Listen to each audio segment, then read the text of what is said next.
Quem mais aí está cansada de estar dentro de casa por conta de uma pandemia que está um pouco pior do que já estava, né, minha gente? Nosso país aí todo prestando muita atenção na saúde, prestando muita atenção nessa pandemia e a gente está muito tempo dentro de casa.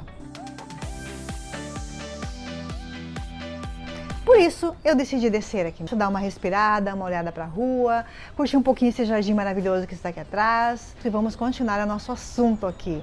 E esse assunto aqui hoje é sobre a insônia na menopausa. Quem aí não se pega às vezes levantando de madrugada porque teve um sono entrecortado, acordou e não sabe o que vai fazer da vida, se vai tomar uma água, se vai para a geladeira comer alguma coisa, né? Uma coisa leva a outra. Então, a gente sabe sim que a insônia é um grande problema muito recorrente na menopausa. Mas antes da gente continuar essa conversa maravilhosa e antes que passe algum carro também por aqui, ó, até já deu uma buzinadinha lá fora, né? Vamos entender um pouquinho também como que isso tudo começa no nosso corpo. Para isso, eu preciso que você dê o teu like nesse vídeo, que você compartilhe com as amigas, com os familiares que também precisam entender um pouco mais por que acontece isso com a gente, né? Também deixa o teu comentário aí para saber se a gente está falando o assunto que você quer ouvir ou tem algum outro assunto, alguma sugestão. Pode deixar aí que depois eu leio e a gente vai ajustando todo o assunto aqui desse canal. Pois então, minha gente, a insônia. Por volta dos 40 anos, nós entramos no que a gente chama de climatério, que é o período antes da menopausa. E também começam a acontecer algumas mudanças nos nossos hormônios. A gente sabe que o primeiro hormônio que cai na produção do nosso corpo é a progesterona. Mas para entender por que a progesterona cai, a gente precisa voltar um pouquinho ainda para entender um outro hormônio que realmente é o primeiro que começa a baixar a produção, que é a nossa melatonina, minha gente. Exatamente. A gente fica muito ligada aí só nos hormônios femininos, que é a progesterona, o estradiol e também a testosterona, né? Que a gente já entendeu que é importante para o nosso corpo nessa fase da vida e por toda a vida também. Mas e os outros hormônios? Por exemplo, a melatonina. Sabe-se hoje que a melatonina é o primeiro hormônio que começa a decair no nosso sistema quando nós entramos no climatério. E isso acontece também uma outra intervenção, que é uma intervenção na nossa tireoide. Vão baixar aí os nossos níveis de T3. E esse T3 é também responsável e ligado à produção de um outro hormônio chamado LH. Mas vamos parar de falar tanto nome estranho aqui, vamos chegar logo na progesterona? Vamos, calma, acalmem-se, tá bem? A progesterona, ela é produzida através desse LH, desse outro hormônio. Então, só pra gente entender como uma coisa liga a outra. Então, cai a melatonina, que vai afetar nosso T3, que vai afetar o LH, que vai então afetar a nossa progesterona. E a progesterona, sim, começa a dar os primeiros sintomas aí de falta de sono, sono entrecortado, acordar no meio da noite, muitas vezes também já com algum problema de suores noturnos, começa a irritabilidade, começa a alteração, a oscilação de humor, que é muito recorrente nessa fase. Muitas vezes se associa essa oscilação de humor também a TPM, porém já é sintoma, sim, de um climatério aí que está chegando, né? Isso tudo por volta de 40 anos, que a gente começa a ter esse tipo de mudança, de alterações nos nossos hormônios. Muito bem, meninas. Descobrimos então por que uma das primeiras coisas que acontece no nosso sistema é a falta de sono, é o sono entrecortado. É essa bagunça toda que acaba acontecendo em determinados hormônios que a gente produz, para começar a produzir menos a progesterona. Ok, já sabemos disso e agora a gente precisa também saber o que fazer para começar a mudar essa realidade. Porque sim, existem estratégias naturais, estratégias milenares que a gente pode lançar mão e realmente promover mais saúde para o nosso corpo, começar a mudar essa questão da falta de sono, por exemplo. E uma das coisas que eu adoto para mim como o grande resolvedor, vamos falar assim, desse problema da insônia é a higiene do sono. Porque sim, a gente precisa trabalhar a favor do nosso corpo. Isso quer dizer que a gente também pode fazer coisas por ele que vão promover esse bem-estar geral. A higiene do sono, a gente fala em higiene, mas na verdade é toda uma mudança nesse estilo de vida que a gente acabou erradamente adquirindo aí ao longo dos anos por conta de uma vida moderna que dá tanto valor para a parte da noite ficar muitas vezes tentando se entreter em vez de realmente promover um sono de qualidade. O que eu quero dizer com isso? Bom, a gente começa uma produção de melatonina por volta de 18 horas. A cada 2 horas que passam, esses picos de melatonina vão sendo acrescidos, elas vão melhorando. Então, às 18 horas, depois às 20, depois às 22, à meia-noite, e o pico dela acontece por volta de 3 horas da manhã. É quando realmente ela está no seu ápice e que a gente está naquele sono tão gostoso, tão profundo, e que daí de repente acorda. Do nada, acordou, e agora, o que eu faço? Preciso dormir, não é mesmo? Pois bem, entendendo essa produção da nossa melatonina, a gente também pode entender que a gente ajudando, fazendo essa higiene do sono, a gente vai ajudar isso tudo a começar a acontecer de novo no nosso corpo. Porque a gente precisa sim respeitar o nosso ciclo circadiano, que é de noite dormir, de dia estar desperto, à noite relaxar, de dia estar pronta para nossas atividades, né? Eu não gosto, eu iria dizer lutas, mas eu não gosto de falar essa palavra, as nossas atividades corriqueiras do dia a dia, que na verdade são uma bênção, né, gente? A gente não pode encarar um dia a dia como sendo uma luta, e sim como sendo uma bênção que a gente mais uma vez vai estar aprendendo a viver. Muito bem, dito tudo isso, vamos entender então o que a gente pode fazer para ajudar essa produção de melatonina, que a gente já entendeu que ela tem picos, ela vai crescendo a partir das 18 horas. Bom, eu preciso acostumar a jantar também mais cedo. Isso faz parte da minha rotina, minha higiene do sono? Faz parte sim.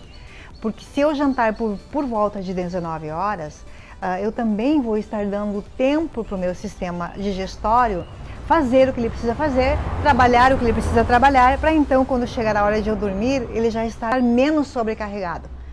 Então, eu vou jantar por volta de 19 horas, vou fazer uma refeição leve, cheia de legumes, cheia de hortaliças verdes cruas, uma fonte de proteína, e vou tentar agora, a partir de agora, me acomodar de forma que o meu corpo entenda que ele está começando a relaxar. Por volta de 19 horas eu fiz a última refeição. Muito bem. Por volta das 21 horas eu posso tomar um chazinho calmante para ir acalmando os meus ânimos, né? Então um chazinho de mulungu, um chazinho de passiflora e de melissa. Eu posso até fazer um blend desses 3 chazinhos e tomar. Fazer um chazinho, uma xícara de chazinho apenas, né? Para não dar a situação de ter que levantar de madrugada para ir no banheiro. Então esse chazinho eu preparo ele e começo a tomar por volta de 21 horas. Vou tomando ele aos pouquinhos, somente uma xícara, tá? Não vamos tomar demais, por favor. Então, esse chazinho vai ajudar a acalmar o nosso sistema também. Outro detalhe muito importante, minha gente, é a gente desligar os aparelhos eletrônicos, celular, televisão, tudo que tiver ligado aí é que vai despertar, né, a nossa atenção. Tudo que tiver essa luz, que chama luz azul, né, a luz clara aí que vai realmente despertar o nosso sistema, não vai deixar ele entender que é hora dele relaxar. Então vamos baixar as luzes da casa, do quarto principalmente, deixar já numa penumbra. Vamos também desligar os celulares, né? Começar já a diminuir esse pico de tanto estar no celular.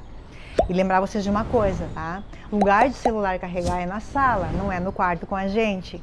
Porque sim, ele vai interferir no nosso sono. Podem acreditar nisso, tá, gurias? Então, depois que eu faço isso, já vou me colocando em off, como a gente fala, né? Vai se colocando aí num modo de estar mais relaxado, mais zen. E tudo isso vai promovendo para o meu corpo ele entender que está na hora de relaxar realmente.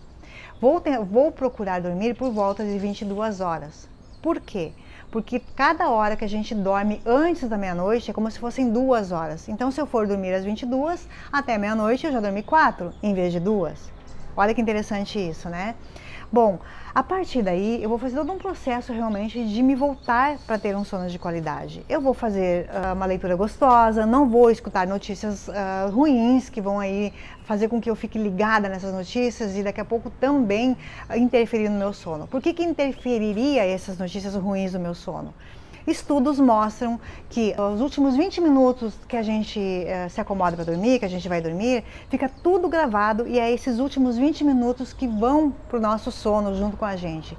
Então, no lugar de ficar escutando televisão, notícias ruins, notícias que não vão agregar em nada também nessa hora da noite, por que não fazer uma meditação, uma leitura adequada, né? Ou então até mesmo escutar uma musiquinha mais leve e realmente promovendo essa situação para que o teu corpo entenda que está na hora de relaxar. Bom, chegou a hora de dormir, você vai dormir bela e tranquila, vai ter bons sonhos, mas afinal, todo esse ritual aí vai fazer com que eu tenha bons sonhos, sim, porque eu estou promovendo para o meu corpo isso. E agora de manhã, quando eu acordar, o que eu faço logo pela manhã quando eu acordar? Eu procuro, sim, um local. Primeira coisa, procurar um local que eu possa encontrar a luz do sol ou então a claridade do dia, porque pode estar um dia nublado, né? Mas mesmo assim vai ter a claridade. O que eu sinalizo para o meu corpo com isso? Através dos meus nervos ópticos, vai a mensagem para o meu cérebro que é hora de parar de produzir a melatonina para não continuar naquele modo sonolento e é hora de começar então a despertar, a produzir o nosso cortisol, que sim, esse hormônio cortisol logo pela manhã é muito essencial, é essencial mesmo para que a gente entenda, nosso corpo entenda que é hora de começar a despertar e ir para uma vida, para uma rotina de trabalho, para uma rotina que todo mundo tem e que realmente precisa ser colocada em prática. Para que não fique aquela sensação de sono, não fique aquela sensação de que está cansada, de fadiga, após ter dormido uma boa noite de sono, é a melhor estratégia realmente olhar para fora e se comunicar, ter essa comunicação visual com a luz do dia.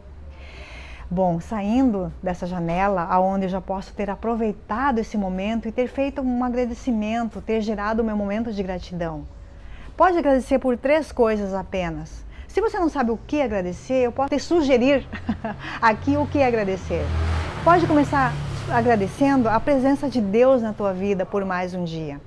Pode agradecer pelo dia que está começando e por mais uma oportunidade de você fazer melhor que fez no dia anterior e com isso crescer como pessoa. Você pode agradecer pela presença da tua família, pela saúde, pela vida dos teus familiares. Muito fácil de achar o que agradecer. São só 3 coisinhas e é muito fácil de a gente encontrar essas 3 coisas para agradecer todos os dias. Com isso você já inicia o teu dia criando aí uma energia favorável para que tudo comece a acontecer de acordo com aquilo que você espera do teu dia. Bom, saindo dessa minha janela ou desse local onde eu encontrei para fazer esse tipo de conexão, eu vou tomar a minha água, o máximo que eu puder chegar perto dos 640 ml de água de manhã, em jejum, antes de escovar meu dente. E vou para a minha bela caminhada matinal.